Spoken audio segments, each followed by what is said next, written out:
Welcome to NEXTGames Intense Ambuscade Series, August 2022, Volume 1, against Summoner and their avatars. Now we're going to start with key item acquisition, and then I'm going to discuss battle strategies as you see two battle examples. The first of me taking it on the easy difficulty with Nin Warrior, and the second taking me on the normal difficulty with Nin Warrior. Now in regards to key item acquisition for this month, it's really quite simple. Just head to Sky, and you need to kill a single elemental for your first run of the day, or 3 elementals for multiple runs in a day. You can go to any one of the 5 home points in Sky, and they will get you nearby to some elementals. There is 8 or so on each of the 4 islands. When you first enter the battlefield, you're going to see a single Ramuh on that battlefield, and he'll actually be the most challenging enemy you face during this run, in my opinion. As soon as you engage him, he is going to put up a very potent shock spikes that is going to make meleeing through this fight very difficult. But of course, that's really our primary way to do damage, so we're just going to have to melee through it. Note that you can simply turn your back once he puts these shock spikes up, and use Doten ninjutsu spells to do several thousand damage per casting, but this of course can take quite a while to get through his spikes and wait for them to wear off. So I choose to just go ahead and do a spell or two, and then melee for a while, and kind of go back and forth in that pattern, trying to fit in as much damage as I can. Now obviously the best way to get in damage on Ramuh is to do a dark skill chain, and then follow it up with a Doten dual magic burst, which will do substantial damage. If you do this only a handful of times, it will usually be enough to almost entirely deplete his hit point pool. The challenge here of course is getting those skill chains off, as you are going to be continually stunned during this entire fight. It can get frustrating, but just be sure to stick with it. I try and stack on as much magic evasion as I can, but even with all the magic evasion that I have, I really only resist about 25% of the time it seems, so it's really not as helpful as you would hope. Now also keep in mind that hate seems to be pretty random, or at least reset during certain actions during all of the mobs in this run. This can make controlling the mobs fairly difficult, so you want to be sure that you keep up all of your hate abilities at all time to try and generate as much hate as possible so that once hate is lost, you can get it back as quickly as possible. The last thing you want to keep in mind with Ramuh is he is thunder based and therefore aligned with light. If you do any light damage whatsoever, he's going to absorb that. Additionally, he's going to resist nearly all light aligned spells, so keep this in mind when it comes to things like Enfeebles and how it is you're going to deal with the adds later on in the run. Once Ramuh is dead, your fight has really only just begun, and this is where the differences between the difficulties takes hold. On all difficulties, a Vazeto's summoner will appear somewhere around the battlefield. Now if you're on the very easy difficulty, that summoner will immediately chase after you, and you will have to engage them and defeat them in order to win on the very easy difficulty. Note, that summoner will use Astroflow, and in my experience will always use one of 2 abilities during that Astroflow. Either they will summon Alexander to their aid, in which case they'll take severely reduced damage for a period of time, usually about a minute, or they will summon Odin, in which case everyone in the area will immediately be KO'd. The way I choose to deal with this is as soon as you see Astral Flow used, start running in the opposite direction as quickly as you can. Even if Odin is summoned, you should be able to get just out of the 30-foot range just before it goes. Now even though your trusts are going to die, you should be able to still live and then finish the fight, as the summoner, with the exception of this Astral Flow ability, is of no real risk as long as you keep your shadows up. Now an alternative way to deal with the Astral Flow is the way you're about to see me use here, which is once Astroflow is used, you want to immediately disengage and then heal, so that you're healing whenever it is that avatar is summoned. Now if it's Alexander, you can immediately stand right back up and get to work, even though your damage is going to be severely reduced while that perfect defense is up. However, if it's Odin, you want to go ahead and make sure you stay down for a few seconds and then stand, because as long as you're healing during his ability, you will not instantly die. So as you can see, I'm still living here, so I can go ahead and stand back up and get back to the fight. Now let's go ahead and talk about the easy difficulty, which is the one I recommend most soloers do this month at a minimum, as it really should be doable for all people with these strategies. Now on this difficulty, once that summoner appears, they're also going to summon a second avatar to their aid. Now it can be any one of the 5 remaining prime avatars, or Fenrir, or Carbuncle. I have not seen Diablo summoned in any of my 10 tests. Let's go ahead and spend a quick moment now discussing those 7 avatars, the differences between them, and the order in which I suggest you kill them in. As the difficulty increases, more of them will spawn than just the one that spawns on the easy difficulty. The primary one I suggest you always kill is Leviathan, who will spam Spring Water to heal himself and all the other avatars around him. Now, Carbuncle is the next one I suggest you kill on the list, as they will spam Healing Ruby, making it hard to kill if you don't have enough damage. Now, Garuda will occasionally use Whispering Wind, but not as often as Leviathan or Carbuncle, which is why I put her third. Now, really, Shiva can be quite frustrating, as she's going to spam Sleepga, so after the cures are taken care of, go ahead and take care of Shiva next.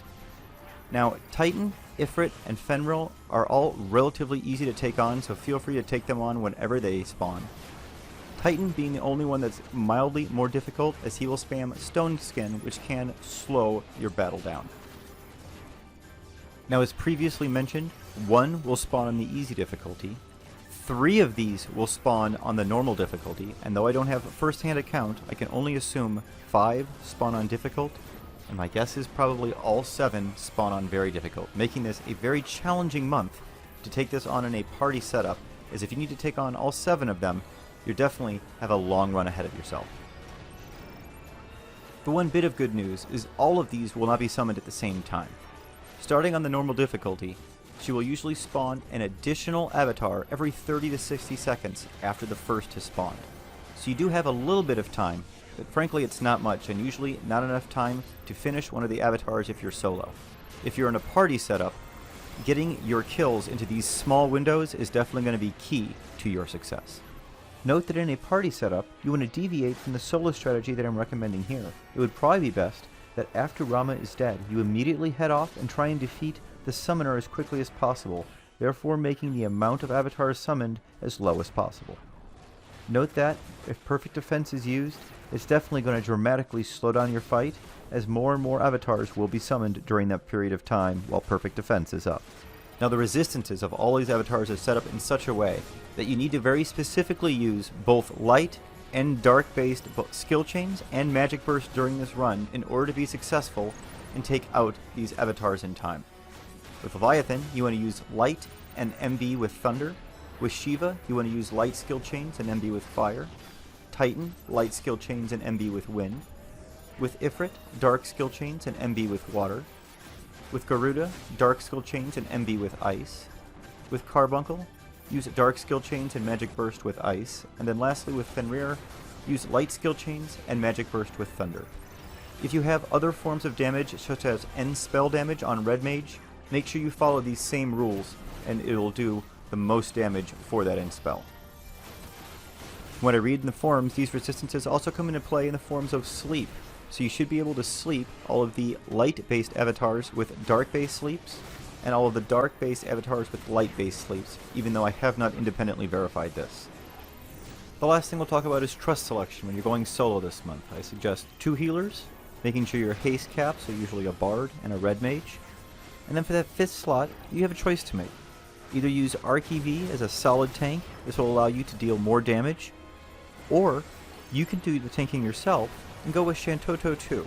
Because of Shantoto 2's ability to both skill chain and magic burst, this fight will often be sped along by several minutes with the use of him, if you can end up tanking yourself. I'm also using an alternative trust party setup in the battle example that you're seeing right here, involving Sylvie, Arc EV, Monborough, Yignis, and Sethus. Now, kills on the normal difficulty will take anywhere between 7.5 and 15 minutes, depending on how well geared you are, and how well you take advantage of those elemental weaknesses of each avatar summoned. Let's go ahead and see how the rest of our run goes.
That's going to be it for this month's Intense Ambuscade video. I hope you found that helpful.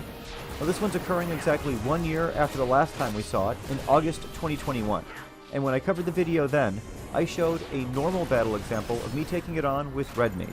If you wish to see that, it's going to be linked at the end of this video.